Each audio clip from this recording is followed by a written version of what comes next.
Dinosaur যুগ, যা বৈজ্ঞানিক নাম মেসোজোয়িক যুগ নামে পরিচিত। পৃথিবীর ইতিহাসে একটি বিশেষ সময়কাল। এই যুগটি প্রায় 292 মিলিয়ন বছর আগে শুরু এবং এখন থেকে 66 মিলিয়ন বছর আগে শেষ হয়ে যায়।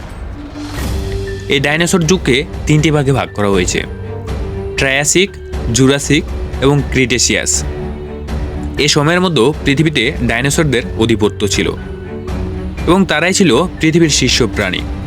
ট্রায়াসিক যুগে, যেটি শুরু হয়েছিল 592 থেকে 201 মিলিয়ন বছর আগে, এ সময় প্রথম ডাইনোসরদের উদ্ভব ঘটে। তারা মূলত ছোট আকারের ছিল এবং স্থলভাগে চলাচল করত। এ সময় জলজ প্রাণী ও গাছপালার বিবর্তন ঘটে। এরপর দ্বিতীয় ভাগে আছে জুরাসিক যুগ।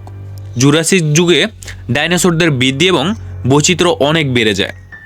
বিখ্যাত ডাইনোসর যেমন ব্যাকেসিয়াস এবং স্টোগোরাস এই যুগে বসবাস করত। এই সময় প্রথম পাখির উদ্ভব ঘটে। এই সময়টা ছিল আজ থেকে 201 থেকে 145 মিলিয়ন বছর আগের ঘটনা। এবং তৃতীয় পর্যায়ে আছে ক্রিটেসিয়াস যুগ। এই সময়টা ছিল ডাইনোসরদের শেষ সময়কাল। এই সময় পৃথিবীতে অনেক নতুন প্রজাতির ডাইনোসর দেখা যায়, যেমন টিরানোসরাস রেক্স এবং ট্রাইসেরাটপস। এ সময়ে শেষের দিকে বিশাল মহাজাগতিক পরিবর্তন ঘটে, যা ডাইনোসরদের বিলুপ্তির কারণ হয়েছিল। আজ থেকে প্রায় 61 মিলিয়ন বছর আগে বিশাল এক উল্কা এসে পড়েছিল পৃথিবীতে। এই উল্কার আঘাতে পৃথিবীর জলবায়ুর ব্যাপক পরিবর্তন ঘটে, যা ডাইনোসর সহ বহু প্রজাতির প্রাণীর বিলুপ্তির কারণ হয়ে দাঁড়ায়।